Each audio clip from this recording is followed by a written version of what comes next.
기대감이 정점에 올라가고 다시 꺾이는 순간 하방 경직성은 무너지게 되어 있습니다. 고점 아닌 고점에 매매할 가능성이 있다. 재건축 아파트는 낙폭 과대로서 하락폭이 커진다라고 투자로 보는 거는 무조건 반대하는 입장입니다. 부동산 고민 문자로 자세하게 보내주시면 추첨을 통해서 여러분들에게 월수금 정확한 해답으로 찾아뵙도록 하겠습니다.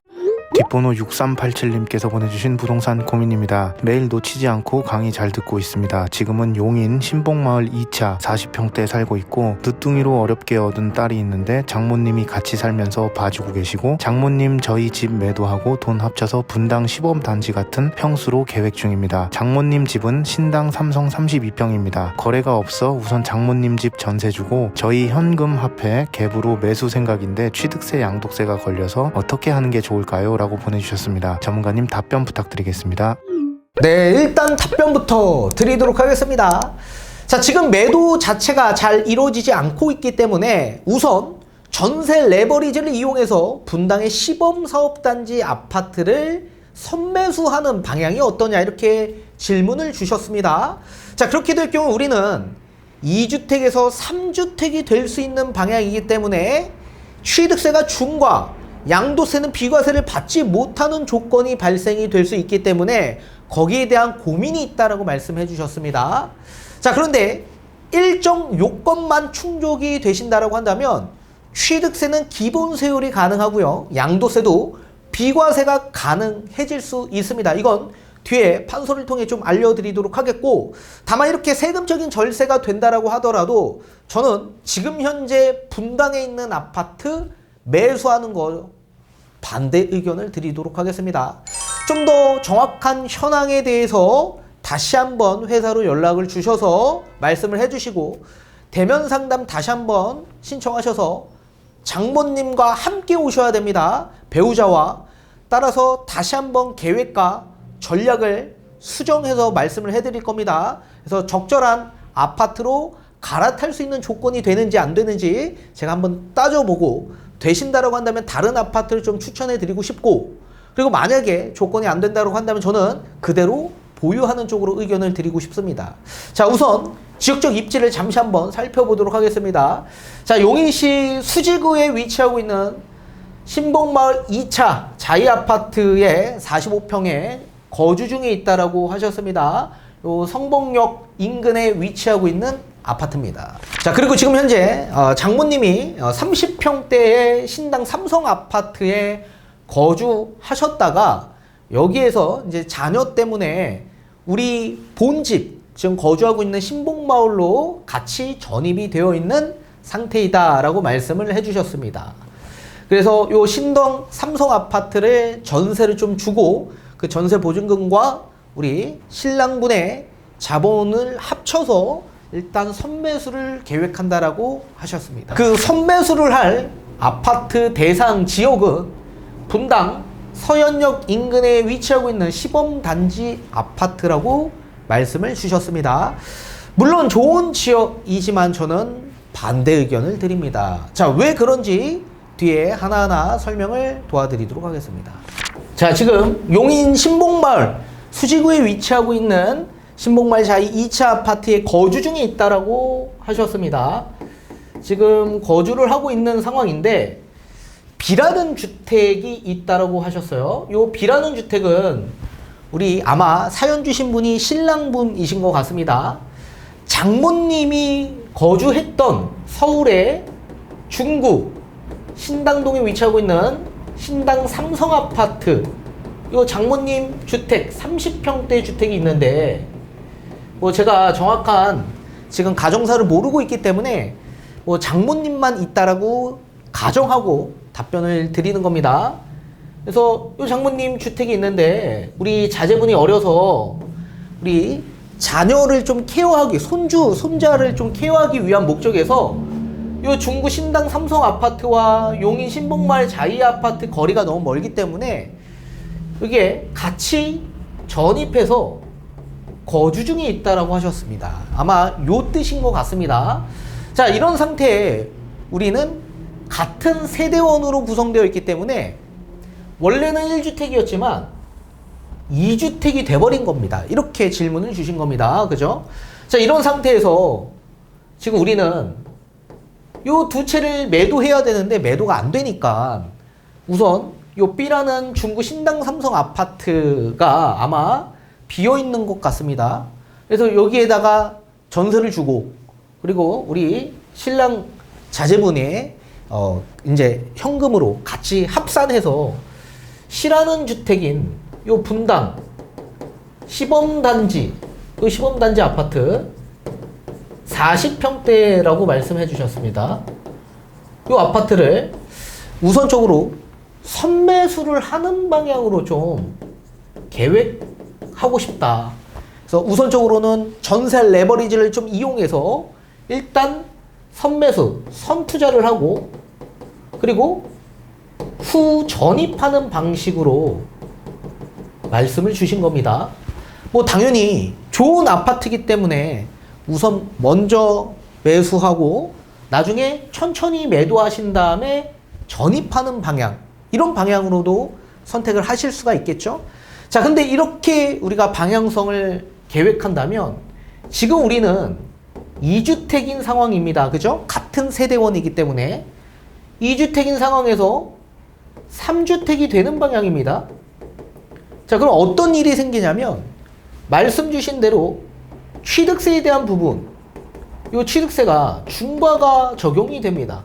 자, 지금 2주택인 상황에서 3주택이 돼버리게 되면 8%의 중과가 적용이 되죠. 그리고 양도세도 문제가 있습니다. 양도세도 중과 대상이죠. 원래 2주택인 상황에서 주택을 한 채 더 취득하는 거기 때문에 나중에 A던 B던 먼저 매도하는 거는 당연히 양도세 중과가 적용이 될 겁니다. 다만 아직도 2024년 5월 9일까지는 한시적으로 양도세 중과가 지금 배제되는 그 유예기간이 적용되고 있는 시기이기 때문에 아마도 기본세율로 매도가 될 가능성도 있다. 이렇게 보시면 좋을 것 같습니다. 자, 그러면 우리는 세금적인 부분에 있어서 부담이 가중될 수밖에 없겠죠. 그래서 그렇다면 우리는 무조건 취득세, 양도세 중과를 받고 매도, 취득을 해야만 하는 거냐? 그렇진 않습니다. 자, 앞에서 제가 언급한 것처럼 여러 가지 요건만 충족이 된다라고 한다면 특례 혜택을 좀 받아볼 수 있습니다. 어떤 요건이냐? 자, 우선 직계 존속에 따른 동고복량 합가의 특례 혜택이 있습니다. 그래서 요 몇 가지 요건이 충족이 된다라고 한다면 우리 취득세에 있어서는 중과 대상이 아니라 기본세율로 적용을 받을 수 있게 됩니다. 그리고 양도세 같은 경우에는 중과가 아니라 오히려 비과세를 받고 양도가 가능해지실 수 있을 겁니다. 자, 취득세는 지방세법 시행령 제28조의 3, 1항을 보셔야 되는데 그 1항은 세대 기준에 대해서 정의되어 있는 조문입니다. 그리고 2항은 같은 세대원이라고 하더라도 우리처럼 본인 그리고 장모님이 있습니다. 그러면 같은 세대원이면 취득세에 있어서는 2주택으로 보는 겁니다. 따라서 같은 세대원이라고 하더라도 약 2항에 따라 총 4가지 요건에 충족이 된다면 각각 별도 세대로 보겠다라는 조문이 2항 조문입니다. 그 4가지 조문 중에 일단 4가지 항 중에 첫 번째 항은 30세 이상인 자녀가 세대를 분리할 경우에 각각 별도 세대로 인정하고 있습니다. 그렇지만 30세 미만인 자녀 같은 경우에 아무리 세대 분리를 하더라도 같은 세대원으로 구성해서 만약에 30세 미만인 자녀가 주택을 취득했다? 그러면 같은 세대원으로서 2주택 취득세 중과 적용이 받게 되는 겁니다. 근데 30세 미만이라고 하더라도 연소득에 중위소득 40% 이상의 소득이 발생이 되신다라고 한다면 각각의 별도 세대로 보겠다라는 조문이 있습니다. 그리고 두 번째는 취학 또는 근무상의 형편으로 인해서 세대의 전원이 90일 이상 출국할 경우 그 거주지를 다른 가족의 주소지로 신고하게 될 경우, 그러면 같은 세대원으로 되어 있지만 각각 별도의 세대로 보겠다. 이게 두 번째 항목입니다. 그래서 세 번째, 별도의 세대로 구성할 수 있는 사람이 신규 주택을 취득해서 그 신규 주택을 취득한 시점에 60일 이내로 주소지를 이전하게 될 경우에 각각의 별도 세대로 보겠다. 쉽게 예를 들면 만 30세 미만 중위소득 40% 이상의 소득이 있는 자녀분 또는 30세가 넘어가는 자녀가 있는 분과 같이 거주합니다. 부모님과. 근데 그 자녀가 신규 주택을 취득합니다.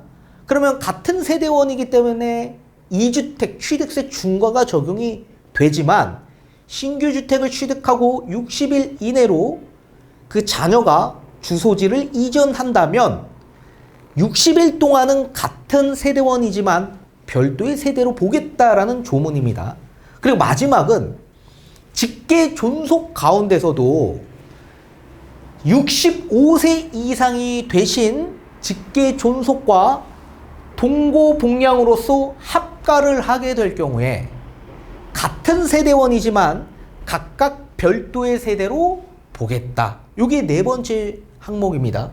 자, 그렇다면 제가 장모님의 연세를 알 리가 없죠.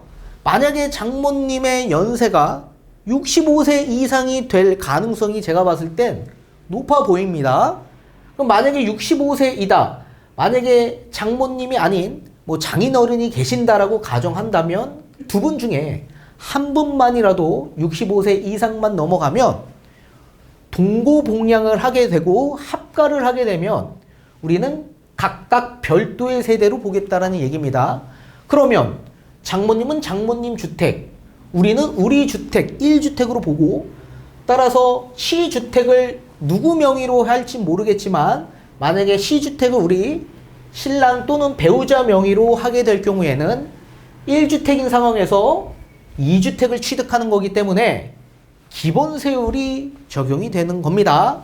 여기에는 부모님 또는 배우자의 부모님, 장인어른, 장모님까지 해당이 되십니다. 그래서 65세 이상 직계 존속을 모셔서 동고복량 합가하게 될 경우에는 이렇게 각각 별도의 세대로 보겠다라는 내용입니다. 자, 양도세도 마찬가지. 물론 동고복량 합가 특례 혜택이 있습니다. 소득세법 시행령 155조 4항을 보게 되면 국내 1주택을 소유하고 있는 1세대가 1주택을 소유하고 있는 60세 이상인 직계 존속과 동고복량으로서 합가를 하게 될 경우에 10년 이내로 가장 먼저 양도한 주택은 비과세를 해주겠다라는 내용입니다. 따라서 10년 내에 가장 먼저 양도한 주택이 있다라고 한다면 그 주택은 비과세를 받을 수 있다. 그렇다면 우리 장모님이 60세 이상이 되신다라고 한다면 지금 우리가 2주택이지만 같은 세대원으로서 2주택이지만 먼저 양도한 주택, 만약에 신복마을 자이 아파트를 먼저 양도하고 우리 분당 시범단지 아파트를 취득한다. 그러면 신복마을 아파트는 비과세를 받을 수 있다라는 얘기입니다. 언제까지? 10년 이내로. 자, 따라서 동고복량 합가한 날로부터 10년 이내로 먼저 양도한 주택이 있다면 그 주택은 비과세를 받을 수 있다. 그래서 여기서 조건은 우리 장모님의 연세가 어떻게 되는지에 따라서 달라질 수 있다라는 얘기입니다. 그래서 취득세는 65세 이상만 되신다라고 한다면 취득세 기본세율이 가능하고, 양도세는 60세 이상만 되신다면 비과세가 가능합니다. 자, 그러면 비과세를 받고 또 취득세도 기본세율로 받아서 우리는 갈아타도 충분히 좋을 수 있겠지만 이 분당 지역 일대에 있는 대다수의 아파트들, 이 아파트에 가장 지금 핵심은 뭡니까? 개발. 이 개발에 대한 이슈가 있죠. 이 개발 이슈는 1기 신도시에 대한 특별법 재건축이 있는 개발 이슈가 지금 작용되고 있습니다. 자, 이 개발 이슈로 기대감이 엄청나게 커지고 있는 상황이죠. 자, 그러면 기대감 때문에 집값이 또다시 정고점을 깨고 폭등을 할까를 봤을 때 저는 그렇지 않다. 대다수 있는 아파트들이 지금 정고점 대비 거의 90%까지 상승되어 있는 상태이다. 이 정고점 대비 90% 수준은 뭐예요? 제가 1차 저항선 구간이라고 했습니다. 1차 저항선에 걸리는 순간 거래는 급감한다라고 말씀해드렸죠. 자, 거래가 급감하고 있는 상황에서 기대감은 계속 높아지고 있는 상황입니다. 이게 언제까지? 아마 총선 때까지 이 기대감이 계속 가져갈 가능성이 있다. 근데 이 기대감 때문에 집값이 폭등할 거냐? 그렇진 않습니다. 이 기대감이 지금 현재 작용되고 있지만 이 기대감은 집값 하락 또는 집값이 조정되는 거를 막아주는 하방 경직성으로 작용이 될 겁니다. 다른 지역, 다른 아파트는 지금 잠시 조정을 보고 있는 가운데서 집값이 급매가 거래가 되면서 하락하는 경우도 간혹 있죠. 또는 거래 없이 계속 정체되고 보합으로 가는 그런 아파트도 있을 겁니다. 그런데 분당 있는 아파트는 호가를 높인 상황에서 집값이 하락하지 않고 집값이 정체되지 않고 하방 경직성을 보이면서 집값이 떨어지지 않는다. 그리고 호가를 계속 고수할 거다. 자, 그런데 이 기대감이 정점에 올라가고 또 정점에 도달하고 다시 꺾이는 순간 어떻게 될까요? 하방 경직성은 무너지게 되어 있습니다. 그러면서 또 집값은 떨어질 가능성도 있겠죠. 자, 그렇기 때문에 1차 저항선인 정고점 대비 90%까지 올라간 수준에 우리가 매매한다? 거의 고점 아닌 고점에 매매할 가능성이 있다. 그리고 추후에 제가 말씀드린 대세 하락장이 찾아온다면 1기 신도시 특별법이건 뭐건 재건축 아파트는 낙폭 과대로서 하락폭이 커진다라고 말씀해드렸습니다. 자, 커지는 이유가 뭡니까? 아무리 1기 신도시 특별법이건 뭐건 이거는 지금 초기 단계입니다. 초기 단계. 따라서 이 초기 단계인 정비사업, 특히 재건축 단지의 낙폭은 추후에 과대될 가능성이 있기 때문에 우리는 고점에 잡고 또 집값이 추후에 떨어진다라고 한다면 이 기대감이 떨어져서 하방 경직성이 무너지고 호가가 무너지고 집값 하락에 있어서 또 실패 아닌 실패가 될 가능성이 있겠죠. 그렇기 때문에 저는 분당 지역 일대가 앞으로는 좋아질 지역이라고 제가 말씀드렸지만 지금 당장 우리가 일단 전세 끼고 집을 보겠다는 얘기는 지금 당장 내가 전입하지 않는 경우에 무조건 투자성으로 보고 접근하겠다라는 얘기입니다. 따라서 저는 투자로 보는 거는 무조건 반대하는 입장입니다. 그렇기 때문에 우리 조금 더 정확한 자산 현황에 따라 제가 추천해드릴 아파트가 또 따로 있는 반면에 그냥 이대로 보유한 상황에서 이 상태에서 전략을 수정하는 방향도 세울 수가 있는 겁니다. 다시 한번 대면 상담 받으셔서 정확한 해답, 답변 받아보시길 바라겠습니다.